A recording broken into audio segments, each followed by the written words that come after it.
여러분들 환영하고 축복합니다. 오늘은 21일차 6월절에 대해서 하나님 말씀 같이 나누겠습니다. 오늘의 범위는 출애굽기 12장에서 13장까지입니다. 네, 기도하고 시작하겠습니다. 하나님 아버지 감사합니다. 오늘도 저희가 진리의 말씀 앞에 앉았습니다. 진리의 성령님, 오늘도 지금 이 시간 저희가 6월절에 대해서 하나님 말씀 같이 나눌 텐데 6월절의 본질적인 의미, 실체이신 예수 그리스도, 그분이 6월절의 실체이십니다. 그 예수 그리스도의 생명이 지금 이 시간에도 우리의 가슴 속에 주장하시고 인도하여 주시옵소서. 진리의 성령님, 이 구원의 이야기 중에 이 6월절 이야기는 클라이막스입니다. 주여 이 시간에도 주여 함께 해주셔서 그 하나님의 구원 이야기가 머릿속에 단순한 지식이 아니라 하나님의 사랑 이야기로 우리 가슴 속에 새겨지게 하여 주시옵소서. 예수님의 이름으로 기도드렸습니다. 아멘. 네, 우리 리딩 가이드 보겠습니다. 오늘은 드디어 10번째 재앙입니다. 애굽 땅에 있는 모든 처음 난 것이 이제 죽는 거죠. 자, 10번째 재앙이 나타나면서 이스라엘 백성들의 해방이 결정되었습니다. 이스라엘 백성들은 이 시점을 여호와의 날로 인식하게 되었고, 이 역사적인 해방은 이들이 노예 신분에서 벗어나는 시점이었습니다. 이 사건은 성경의 핵심 내용 중 하나인 죄로부터의 자유를 보여줍니다. 네, 이 출애굽 이야기가 구원 이야기라고 제가 말씀드렸습니다. 이것이 그 3500년 전의 이야기가 아니라 지금 또 오늘날 하나님은 우리의 삶 속에 구원 이야기, 출애굽기를 쓰고 계십니다. 네, 우리 한 사람으로 시작해서 하나님은 우리의 가족을 구원하시고 우리의 친척을 구원하시고 우리의 이웃을 구원하기를 원하십니다. 그 시작이 복음을 깨달은 나로부터 시작된다는 거죠. 자, 네, 계속 한번 보겠습니다. 강대국 애굽이 재앙 속에서 멸망하고 노예들이 해방되는 광경은 당시 주변국의 큰 충격이었을 것입니다. 아브라함 후손들이 특별한 종족이라는 소문이 퍼지면서 국제적인 주목을 받기에 충분했을 것입니다. 제가 지난 시간 말씀드렸는데, 자, 열재앙을 통해서 그 당시에 최대 강국인 그 애굽에 행하신 그 하나님을 보고 여호와 하나님이 도대체 어떤 존재냐 사람들에게 궁금증을 자아내게 만들었다는 거죠. 첫 번째 재앙이 나일강이 물이 피로 변한 거 아닙니까? 그 때가 이제 학자들의 예측에 따르면 나일강이 범람할 때, 범람에서 여러분들 모든 것이 비옥하게 되지 않습니까? 그때가 8, 9월인데 이 6월절이 3월, 4월입니다. 그래서 한 6개월 기간 동안 10가지 재앙이 이렇게 났다는 거예요. 그래서 이거를 여러분들 너무 이렇게 뭐 6개월간이다 이걸 외울 필요는 없습니다. 그런데 한번 생각을 해보십시오. 최대 강국이었던 애굽이 한 6개월을 지나면서 나라가 거의 망하게 되었다는 거예요. 이거는 무엇으로 설명할 수 있다는 거예요. 있냐 하면은 그 이스라엘 민족, 히브리 민족의 하나님이신 하나님께서 하셨다는 거죠. 자, 그러면서 이것이 소문이 퍼지지 않을까요? 그 당시에 최대 강국이었으니까 애굽이. 지금 미국을 생각해 보십시오. 미국이 6개월 만에 만약에 거의 망하게 되었다. 그러면 어떻게 소문이 날까요? 그것을 우리가 한번 생각해 보시면 좋겠어요. 자, 우리 가이드맵을 보시면 이제 애굽 땅, 자, 이스라엘 백성들이 처음에는 이제 고센 땅에 많이 머물었지만 국고성을 짓는다고 비동과 람셋에 이제 거주를 많이 하게 됩니다. 그래서 출발을 어디에서 출발을 하게 되냐면 출애굽 출발을 람셋에서 하게 됩니다. 지금의 소안입니다. 자, 그래서 이렇게 보시고요. 우리 본문으로 들어가서 한번 보겠습니다. 네, 12장 1절 보시면 주체가 또 여호와께서 시작하십니다. 여호와께서 이 구원 이야기의 시작입니다. 네, 6월절 너무 어렵게 하지 마시고 이 모든 구약에 나오는 이런 절기와 그리고 제사는 실체가 바로 예수 그리스도이십니다. 그리고 그 주체를 하나님께서, 여호와 하나님께서 시작하신다는 거. 네, 그것만 알아도 우리가 그렇게 부담을 가지지 않을 것 같아요. 자, 2절 보시면 이달을 너희의 달의 시작 곧 해의 첫 달이 되게 하고, 이 첫 달이라는 말을 이렇게 여러분들 생각하시면 좋겠어요. 구원받은 생일이야. 너희들 이 6월절이 너희들 구원받은 생일이야. 이것을 대대로 지켜. 하나님 이렇게 이야기하시거든요. 자, 그래서 어떻게 지키는지에 대해서 이렇게 이야기를 하시고 계세요. 그래서 제가 너무 구체적으로는 할 수 없고요. 자, 5절 한번 보실까요? 너희 어린 양은 흠없고 1년 된 수컷으로 하되 양이나 염소 중에서 치하고 이달 열 나흘까지 간직하였다가 해질 때 이스라엘 회중이 그 양을 잡고 그 피를 잡을 그 양을 먹을 집 좌우무설주와 임방에 바르고 그 밤에 그 고기를 불에 구워 무교병과 쓴 나물과 아울러 먹되 이렇게 적혀져 있죠. 자, 그리고 9절 끝에 보시면 다 불에 구워 먹고 10절 아침까지 남겨두지 말며 아침까지 남은 것은 곧 불사르라. 너희는 그것을 이렇게 먹을지니 허리에 띠를 띠고 발에 신을 신고 손에 지팡이를 잡고 급히 먹으라. 이것이 여호와의 유월절이니라. 이렇게 이야기하죠.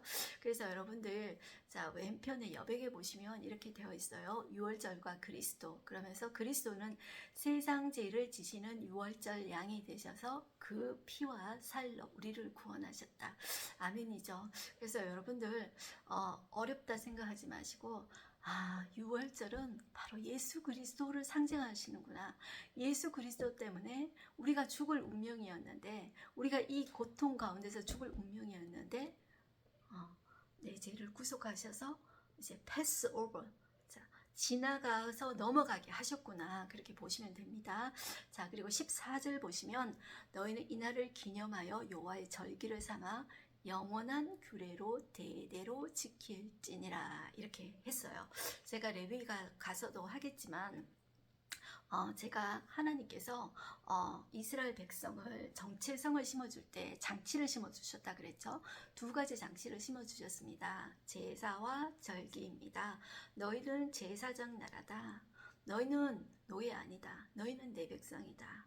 너희는 제사장 나라로서 세상 모든 사람들은 나를 알지 못한다. 왜 모를까요? 하나님을 떠나갔잖아요. 그러니까 이 세상에 하나님을 아는 민족, 창조주 하나님, 초월신을 그 초월신을 아는 민족은 히브리 민족밖에 없었던 거예요.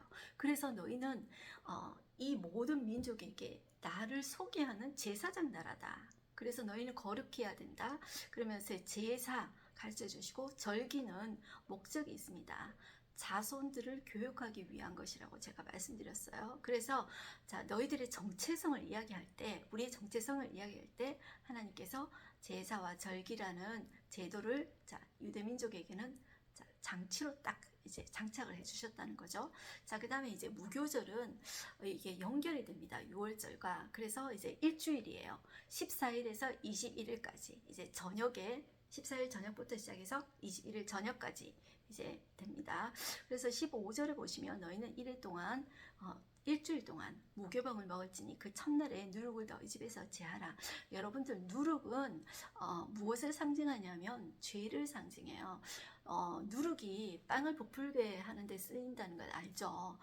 그런데 여러분들 죄는 여러분들 어떻습니까? 빨리 퍼지죠. 불도 빨리 번지지만 여러분들 죄도 빨리 번지는 것 같아요. 그리고 이렇게 우리가 죄뿐만 아니라 우리가 이거를 좀 생각해 보면 좋을 것 같아요. 어떤 사람이 막 화를 내잖아요. 여러분들 화내는 사람이 옆에 있다고 한번 생각해 보실까요? 그러면 그 주변에 사람들에게 있잖아요. 이 화가 불처럼 번져나가서 화내기가 너무 쉬운 분위기가 되는 거예요. 죄라는 게 저는 그렇게 불처럼 번져나가는 것 같아요. 그래서 하나님이 이 누룩이라는 것을 이제 죄를 상징한다. 이렇게 이제 생각해 주시면 좋겠어요. 자, 그래서 하나님 누룩을 제거하라고 그러는 거예요. 자, 그리고 17절 끝부분에도 너희가 영원한 규례로 삼아 대대로 이날을 지킬지니라. 첫째 달 그날 나흘 저녁부터 21일 저녁까지 너희는 무교병을 먹을 것이요. 뭐 이렇게 이야기를 하는 거예요. 자, 이것이 구원받은 자의 삶을 여러분들이 생각해 보시면 좋겠어요. 너희가 구원받은 자의 삶은 어떻게 살아야 되냐 하면은 너희들의 삶의 방향이 이제 누룩을 멀리해, 죄를 멀리해라는 거죠. 죄를 멀리하고 너희는 구별된 백성이야. 너희는 거룩하게 살아야 돼. 거룩이 너희의 파워야. 이렇게 이야기하시는 거예요. 여러분들 거룩은 우리에게 속한 개념이 아니에요. 그렇기 때문에 사람들은 본능적으로 거룩을 싫어합니다. 교회 안에서 뭐 거룩해라 그리고 뭐 죄에 대해서 이야기하면 오늘날은 너무너무 싫어해요. 그거는요. 정말 거의 모든 교회에서 그런 것 같아요. 정말 이렇게 죄에 대해서 민감하게 생각하고 회개하는 교회는 정말 이 마지막 때 가운데서도 살아있는 교회라고 생각합니다. 이렇게 모든 사람들이 본능적으로 오늘날은 죄에 대해서 말하는 거 싫어하고 터치하지 말라는 거죠. 그리고 우리는 거룩 싫다는 거예요. 왜냐하면 그 거룩은 우리 안에 있는 개념이 아니에요. 그렇지만 우리가 하나님의 자녀라면요, 하나님이 거룩하시기 때문에 하나님 그의 자녀 또한 거룩하기를 원하세요.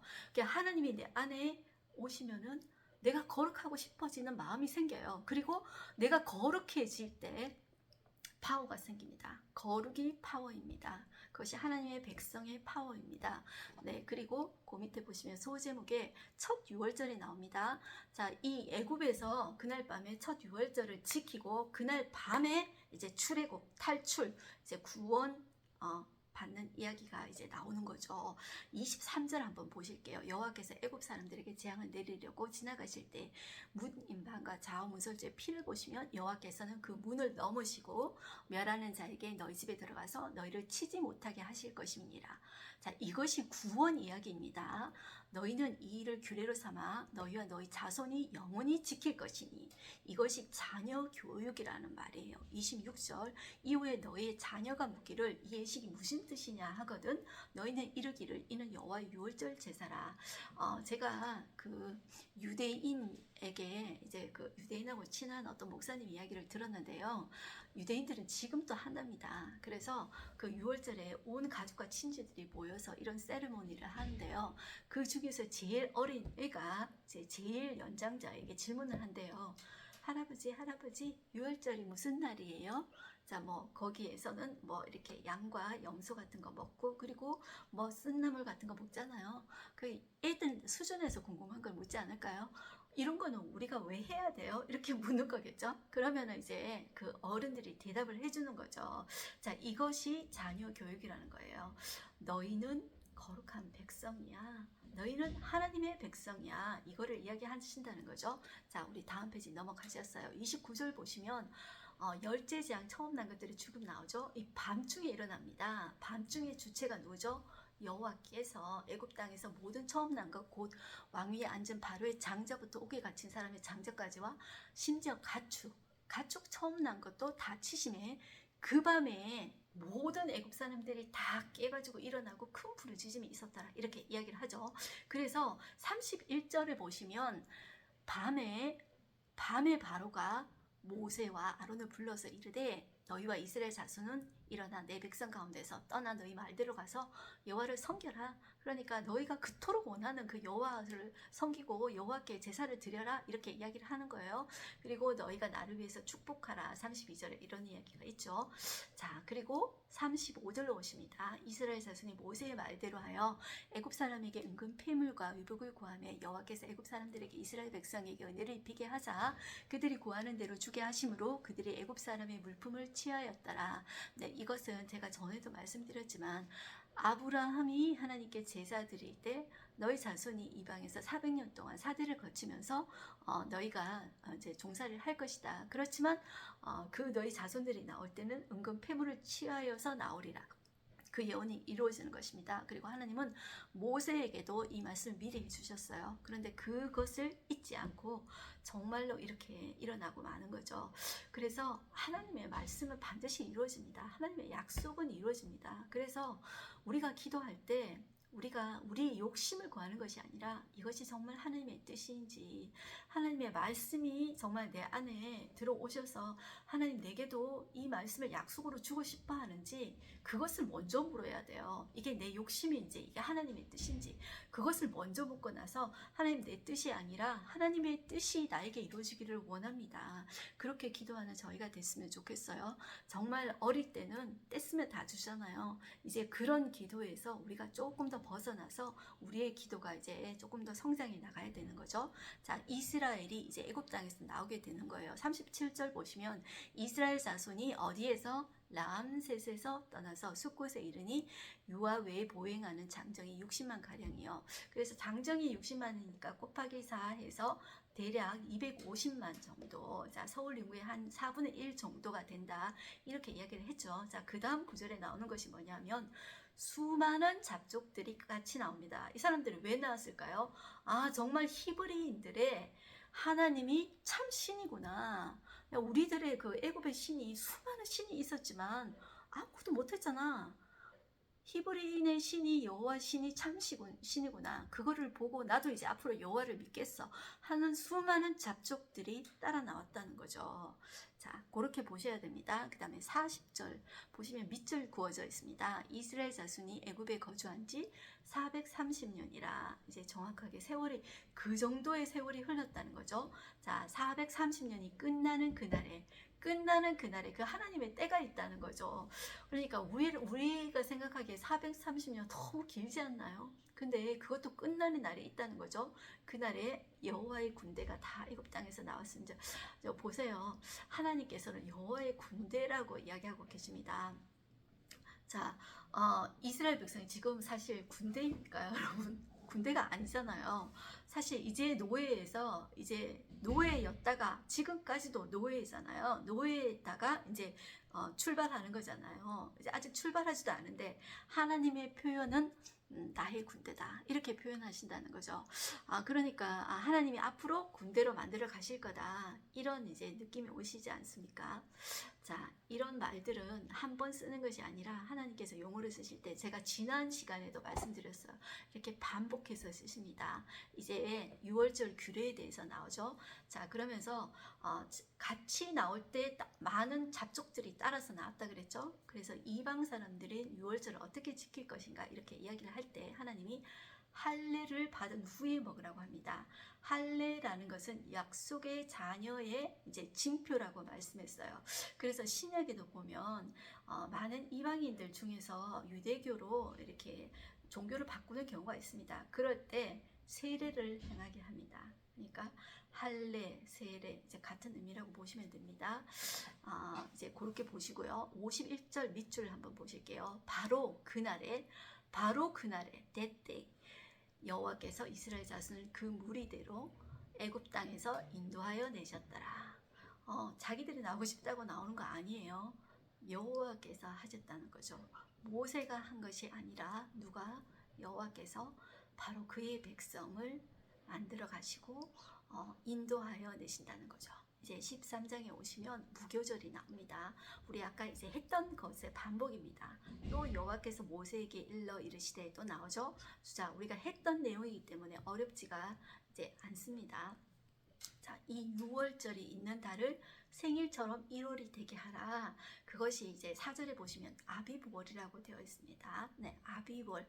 우리 태양력으로 말하면 한 3월 이렇게 정도 됩니다. 그래서 6절에 보시면 7일 1회 동안 무교병을 먹고 7째 날에는 여호와께 절기를 지키라. 1회 동안에는 무교병을 먹고 유교병을 내게 보이지 아니하게 하며 내 땅에서 누룩을 내게 보이지 아니하게 하라. 이렇게 이야기하시죠. 네. 그 다음 페이지 보시면 11절 위에 태에서 처음 난 것 있죠. 자, 태에서 처음 난 것은 내 것이다. 자, 그러니 여호와께 돌려라 이렇게 말이 되어 있습니다. 그 다음 내용이 소제목이 구름기둥과 불기둥입니다. 17절에 바로가 백성을 보낸 후에 블레셋 사람의 땅의 길은 가까울지라도 하나님이 그들을 그 길로 인도하지 아니하였으니 이는 하나님이 말씀하시기를 이 백성이 전쟁을 하게 되면 마음을 돌이켜 애굽으로 돌아갈까 하셨음이라 나오죠. 자, 원래 그 가나안 땅으로 바로 직선으로 가는 길이 있어요. 자, 그 길은 제일 직선 도로인데, 자, 한 길이 3가지가 있습니다. 그런데 그 길로 가게 되면 다시 돌아갈까 싶어서 하나님 그 길로 인도하지 않으셨다는 거죠. 자, 그래서 그러므로 하나님이 홍해에 광야길로 돌려 백성을 인도하심에 이스라엘 자손이 애굽 땅에서 대열을 지어 나올 때 모세가 요셉의 유고를 가졌으니 이는 요셉이 이스라엘 자손으로 단단히 맹세하게 하여 이르기를 하나님이 반드시 너희를 찾아오시리니 너희는 내 유고를 여기서 가지고 나가라 하였음이더라. 자, 그러면서 21절 한번 읽어보겠습니다. 여호와께서 그들 앞에서 가시며 낮에는 구름 기둥으로 그들의 길을 인도하시고 밤에는 불 기둥을 그들에게 비추사 낮이나 밤이나 진행하게 하시니 낮에는 구름 기둥 밤에는 불 기둥이 백성 앞에서 떠나지 아니하니라. 저는 이 구절이 참 좋은 것 같아요. 이제 왜냐하면 하나님이 이제 구원해 내시잖아요. 구원해 내신데 21절에 여호와께서 그들 앞에서 가신다는 거예요. 우리가 하나님이 구원해 나가시는 그 여정 속에서 얼마나 두려울까요? 그런데 하나님 우리 앞에서 가시며 구름 기둥, 불 기둥으로 우리를 보호해 주시고 이제 떠나지 않고 우리 함께 사시겠다고 이제 나중에 우리 다음 보겠지만 텐트를 지으라고 하잖아요. 그 텐트가 이제 성막이라는 거죠. 그래서 여러분들 이 의미를 좀 생각해 보셨으면 좋겠어요. 하나님은 구원이 최종 목적이 아니에요. 뭐 사모님 구원 받으면 끝이죠. 그게 뭐 그 다음에 또 무슨 스텝이 있나요? 그런데요. 단순히 하나님 백성으로 구원 받고 나서 그게 끝이 아니라 하나님은 그 처음에 그 아담과 하와를 지으셨을 때 그들과 사랑의 교제를 나누시고 에덴 동산에서 그 행복했던 그때로 되돌아가고 싶은 거예요. 여러분들 자녀 관계도 여러분들 한번 생각해 보세요. 자녀와의 관계에서 자녀의 관계가 이렇게 멀어졌어요. 멀어졌을 때 뭐 단순히 걔들이 원하는 돈, 뭐 걔들이 원하는 거 주고 끝나는 그걸로 원치 않잖아요. 우리는 어떤 사랑의 관계가 회복되기를 원하죠. 관계가 회복되기를 원하는 거예요. 하나님도 마찬가지라는 거죠. 구원받고 끝이 아니라 하나님과 우리의 관계가 회복되기를 원하신다는 거죠. 처음에 아담과 하와가 하나님과 정말 이제 교제 나누고 언제든지 물어보고 하나님과 대화하고 그랬던 그 관계, 그 사랑의 관계를 다시 회복하고 싶은 것이에요. 그것이 하나님의 목적이에요. 그래서 여러분들 출애굽 그 이야기에 내가 너희와 함께 거하려고 살려고 너희와 같이 살려고 너희를 불러내었다. 이런 표현들이 나옵니다, 여러분들. 그러니까 그 출애굽의 목적은 단순히 구원에서 끝나는 것이 아니라 하나님이 우리 안에 살고 싶으신 거예요. 우리와 그 관계를 회복하고 싶은 거예요. 여러분들 하나님이 창조주시잖아요. 초월자시잖아요. 그분이 뭐가 답답하십니까? 하나님과 관계가 깨어진 우리가 답답하지 않습니까? 깨어졌기 때문에 우리는 생명에서 멀어졌잖아요. 그래서 우리는 하루를 살아도 죽음과 더 가까이 가고 있습니다. 그렇기 때문에 사고 병들고 상하고 그렇게 되지 않습니까? 자, 그렇지만 하나님은 그것을 회복하기를 원하신다는 것입니다. 그래서 우리에게 이제 그 출애굽도 이것을 하나님의 구원 이야기, 그리고 하나님이 이 이스라엘 백성을 향한 어떤 사랑의 이야기인데 그들에게만 국한된 것이 아니라 지금 나에게도 하나님이 그렇게 하시기를 원하신다. 그렇게 여러분들 보시면 좋겠습니다. 그래서 출애굽 여정을 여러분들 보시면 됩니다. 화살표에서 오늘 람세스 출발하잖아요. 아직까지 시내산까지 도착하지 않았습니다. 이제 오늘 밤에 출발하는 건데 이 람세스 출발해서 시내산에 오기까지 한 2개월 정도가 시간이 걸립니다. 이제 그 여정은 이제 이 지명이 있기 때문에 여러분들 이제 나는 지명 너무 어려워 생각할 수도 있지만 몰라도 괜찮습니다. 그냥 대략 한 이 정도 걸렸구나 이렇게 생각하시면 됩니다. 자, 우리 오늘 성경은 다 읽었고요. 하루 한 절 말씀을 한번 보시겠습니다. 자, 해마다 절기가 되면 이 규례를 지킬지니라. 인사이트 보겠습니다. 하나님은 출애굽이 이루어지는 달을 해의 시작으로 삼게 하십니다. 마치 생일과 같은 날이에요. 너 이제 태어난 날이야. 새롭게 태어난 날이야. 영적으로 이제 새롭게 태어난 날, 영적인 생일이야. 이렇게 하시면서 대대로 기념하게 하십니다. 6월절, 그 6월절을 너희 첫 달로 삼아라. 이렇게 하신다는 거죠. 그 달, 자, 14일 저녁, 흠없고 1년 된 수컷 어린 양을 잡습니다. 그 피를 문설주와 임방에 바릅니다. 그 밤에 양의 고기를 불에 구워 무교병 그리고 쓴나물과 함께 먹습니다. 허리에 띠를 띠고 신을 신고 손에 지팡이를 잡고 먹어야 했습니다. 진문에 칠해진 어린 양의 피를 보고 죽음의 재앙이 넘어가는 이 구원 역사를 영원히 기념하게 하셨습니다. 이스라엘의 구원을 위해 희생제물이 된 어린 양은 인류 구속을 위해 십자가에서 자신을 내어주신 예수 그리스도를 예표합니다. 이 규례는 예수 그리스도의 죽으심과 부활을 기념하는 성찬으로 대체되었습니다. 네, 이 6월절은 바로 실체가 누구다? 예수 그리스도다. 그렇게 보시면 되겠습니다. 네, 오늘도 여러분들 승리하시고요. 기도하고 마치겠습니다. 하나님 아버지 감사합니다. 오늘도 저희가 진리의 말씀을 들었습니다. 하나님 아버지, 이 모든 절기와 그리고 제사가 그 실체가 바로 예수 그리스도라는 것입니다. 하나님, 실체가 예수 그리스도인데 그 예수 그리스도로 인한 그 구원의 이야기가 우리의 머릿속에 그냥 6월절이 그냥 예수 그리스도구나 그렇게 생각하지 말게 해주시고, 예수 그리스도로 인해서 새 생명을 우리에게 주시고, 하나님 우리와 그 창세기 때 에덴 동산 때의 그 사랑의 관계를 회복하고 싶어 하시는 그 하나님이 유대 민족을 통하여서 그들에게 말씀하시고 긴 세월 동안 그들을 훈련하시고 단련하셔서 제사장 나라로 구별하시고 다시 이끌어내시는 구원 이야기, 출애굽 이야기를 보았습니다. 하나님, 우리의 삶의 여정 가운데서도 하나님 출애굽기를 쓰고 계시는 하나님, 우리가 그 예수 그리스도로 인한 그 구원, 그것이 우리의 가슴 속에 하나님의 사랑 이야기로 다가오게 하여 주시옵시고, 우리로 시작하여서 우리뿐만 아니라 우리가 제사장이 되어서 우리의 가족과 그리고 우리의 친척과 이웃과 우리의 직장 속에서 예수 그리스도의 사랑과 생명을 증언하는 자로서 우리가 살게 하여 주시옵소서. 하나님, 우리가 지식만 하나님 우리 머릿속에 가득하여서 교만한 자가 아니라 하나님의 그 사랑과 하나님의 진리가 우리의 가슴 속에 새겨지는 그런 이 시간이 되어지게 하여 주시옵소서. 하나님, 하나님께 영광 돌리며 하나님을 반사해내는 우리가 되게 하여 주시옵소서. 예수님의 이름으로 기도드렸습니다. 아멘. 여러분들 승리하십시오. 아자.